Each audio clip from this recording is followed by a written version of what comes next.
নমস্কার বন্ধুরা, অর্পিতাস গার্ডেনে তোমাদের সবাইকে স্বাগত। আমি এখানে নিয়ে নিয়েছি কিছু পুজোর বাসি ফুল। পুজো করার পর আমরা এই ফুলগুলো কিন্তু ফেলে দিই। এবার থেকে এই ফুলগুলো না ফেলে তোমরা তোমাদের ছাদ বাগানে গাছের জন্য একটা ম্যাজিক তরল সার তৈরি করে ফেলো। ফেলে দেওয়া এই ফুল থেকে আমি কিভাবে এই সার বানাবো, কোন টবে কী পরিমাণে এই সার ব্যবহার করব, বা কতদিন পর পর এই সার ব্যবহার করব, সেটাই আজ আমি বলবো। আমার এই ভিডিওতে দেয়া ইনফরমেশান যদি তোমাদের ভালো লাগে তবে অবশ্যই কিন্তু একটা লাইক, কমেন্ট আর শেয়ার করে দিও। আর আমার চ্যানেলে তুমি যদি নতুন হয়ে থাকো তাহলে কিন্তু চ্যানেলটা সাবস্ক্রাইব করে পাশে থেকো। দেখো, এই ফুলগুলো কিন্তু আমরা একদিনে হয়তো পাবো না। বেশ কয়েকদিনের পুজোর ফুল একটা পাত্রে বা প্লাস্টিকে জমাতে হবে। আমিও এখানে বেশ কয়েকদিনের পুজোর ফুল এইভাবে জমিয়ে রেখেছিলাম। এবার নিয়ে নেব জল। দেখো, আমি এখানে এই পাত্রে 2 লিটার জল নিয়েছি। তোমাদের ফুল যদি বেশি জমে যায় তাহলে কিন্তু তখন জলের পরিমাণটাও একটু বাড়িয়ে নেবে। এই 2 লিটার জলে আমি এই ফুলগুলোকে দিয়ে দেব। দেখো, এই ফুলগুলোকে আমি এই জলের মধ্যে দিয়ে দেব। এই ফুলগুলো জলে দিয়ে দেওয়ার পর এরকম একটা কিছু দিয়ে ফুলগুলোকে জলে একটু এইভাবে নেড়ে দেব।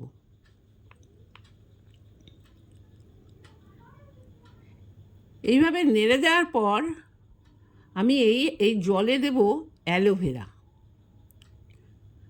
তোমাদের সবার বাড়িতে নিশ্চয়ই এই অ্যালোভেরা গাছ আছে। এরকম অ্যালোভেরার একটা পাল্প আমরা নিয়ে নেব। এই পাল্পটাকে এইভাবে ছোট ছোট টুকরো করে, দেখো এইভাবে ছোট ছোট টুকরো করে আমরা এই জলের মধ্যে দিয়ে দেব। অ্যালোভেরা জৈব কীটনাশক হওয়ায় গাছের এই অ্যালোভেরা থাকার জন্য কিন্তু গাছে ফাঙ্গাসের আক্রমণ হবে না। দেখো, এই অ্যালোভেরা দেওয়ার পর আমরা এই জলটাকে আবার ভালোভাবে একটু নাড়িয়ে দেব। দেখো, এই দুটো উপকরণ দেওয়ার পর আমি দেব এই সামান্য গুড়। দেখো, 1/2 চামচেরও কম দেব গুড়। এই গুড় দেওয়ার ফলে কিন্তু ফুল এবং অ্যালোভেরা এগুলোকে পচতে সাহায্য করবে এই গুড়। এছাড়াও উপকারী কিছু ব্যাকটেরিয়া তৈরি করবে এই জলে।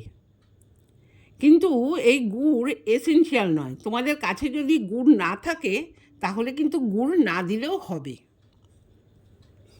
দেখো, এবার এই 2 লিটার জলে এই 3টে উপকরণ খুব ভালো করে এভাবে মিশিয়ে নিতে হবে।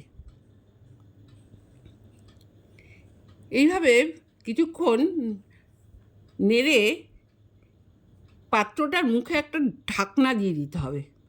এইভাবে পাত্রটার মুখে একটা ঢাকনা দিয়ে আমরা 3 থেকে 4 দিনের জন্য কোনো শেডি এরিয়ায় এই পাত্রটাকে রেখে দেব। এবার দেখো, 3-4 দিন পর 4 দিন পর কি হচ্ছে। দেখো, 4 দিন পর পাত্রটা খোলার পর আমরা দেখব ঠিক এইভাবে ফুল এবং অ্যালোভেরাগুলো কিন্তু সুন্দরভাবে পচে গেছে। অর্থাৎ অ্যালোভেরা এবং ফুলের ভেতরে থাকা নিউট্রিয়েন্টগুলো কিন্তু সুন্দরভাবে এই জলের সাথে মিশে গেছে। এবার ভালো করে একটু নেড়ে দেব। এইভাবে এবার নাড়ার পর আমরা এই তরলটা ছেঁকে নেব। দেখো, এই ছেঁকে নেওয়ার জন্য আমি এরকম একটা পাত্র নিয়েছি। এই পাত্রের মধ্যে আমরা ছাঁকনি দিয়েও ছেঁকে নিতে পারি অথবা কাপড় দিয়েও ছেঁকে নিতে পারি। যার কাছে যেটা থাকবে সেটা দিয়েই এই তরলটাকে আমরা ছেঁকে নেব। দেখো, আমি এখানে একটা ছাঁকনির সাহায্যে এই তরলটা সম্পূর্ণ ছেঁকে নেব।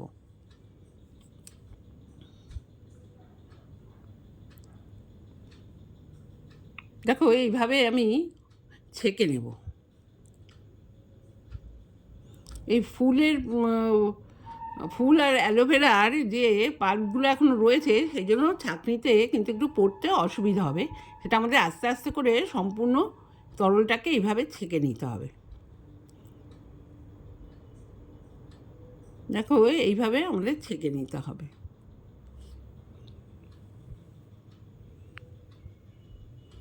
দেখো এইভাবে সম্পূর্ণ তরলটা আমি ছেঁকে নিচ্ছি। দেখো এর ফলে যে সারটা তৈরি হলো, কালারটা কিন্তু সম্পূর্ণ চেঞ্জ হয়ে গেছে। দেখো কালারটা সম্পূর্ণ চেঞ্জ হয়ে গেছে।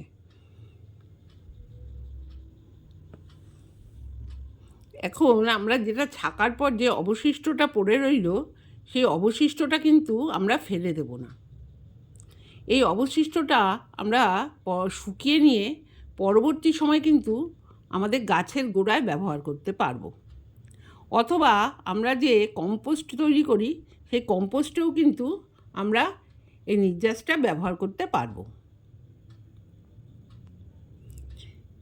এবার দেখো, এবার এই যে তরলটা তৈরি হলো, সারটা তৈরি হলো, এই সারটা কিন্তু আমরা ডাইরেক্ট গাছে ব্যবহার করতে পারবো না।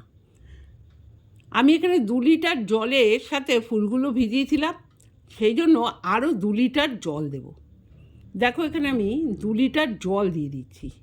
তোমরা যদি 3 লিটার জলে ফুল ভেজাও তাহলে আরও 3 লিটার জল দিতে হবে। দেখো আমি এখানে 2 লিটারের সাথে আরও 2 লিটার জল মিশিয়ে দিলাম। এবার মেশানোর পর এই তরলে আমরা দিয়ে দেবো 2 চামচ হলুদ। হলুদ আমরা সবাই জানি ছত্রাকনাশক। এই হলুদ দেওয়ার জন্য কিন্তু টবের মাটিতে ছত্রাকের আক্রমণ হবে না। এভাবে হলুদ দেওয়ার পর আমরা খুব ভালো করে হলুদটা জলের সাথে এইভাবে মিশিয়ে নেব। এইভাবে মিশিয়ে নেওয়ার পর আমাদের কিন্তু তৈরি হয়ে গেল 4 লিটার জৈব তরল সার। এবার আসি এই জৈব তরল সার আমরা কখন ব্যবহার করব। দেখো এই সার আমরা বৃষ্টি চলাকালীন সময় বাদ দিয়ে বছরের সব সময় কিন্তু ব্যবহার করতে পারি। যখন একটানা বৃষ্টি চলবে সেই বৃষ্টির সময় কিন্তু আমরা এই সারটা ব্যবহার করব না। বৃষ্টি কমে যাওয়ার পর আমরা এই সারটা ব্যবহার করব। প্রতি 7 দিন অন্তর বা 10 দিন অন্তর আমরা এই সারটা ব্যবহার করব। এবার আসি পরিমাপের কথায়। দেখো এই বড় টবের জন্য আমরা এখানে 200 গ্রামের মতো এই সার ব্যবহার করছি, আর ছোট টবের ক্ষেত্রে আমরা 100 গ্রামের মতো ব্যবহার করছি। এই সার 100 থেকে 250 গ্রাম পর্যন্ত তুমি প্রতি টবে ব্যবহার করতে পারো। কিন্তু যদি তোমার একটু কম বা বেশি হয়ে যায়, বিশেষ করে যদি বেশি হয়ে যায় সার, তাতে কিন্তু গাছের কোনো রকম ক্ষতি হবে না, বা কম দিলেও তোমার কোনো রকম ক্ষতি হবে না। সুতরাং নির্ভয়ে তোমরা কিন্তু যে কোনো গাছে বছরের যে কোনো সময়ে এই সারটা ব্যবহার করতে পারো। দেখো আমি আমার প্রত্যেকটা গাছে কিন্তু এইভাবে এই সারটা ব্যবহার করে থাকি। সেটা তোমার তুলসী গাছ হতে পারে, ইনডোর প্ল্যান্ট হতে পারে, আউটডোর প্ল্যান্ট হতে পারে, সমস্ত গাছেই কিন্তু এই সারটা ব্যবহার করতে পারবে। আমার ভিডিওটা আজকে এই পর্যন্তই। তোমরা সবাই ভালো থেকো, সুস্থ থেকো।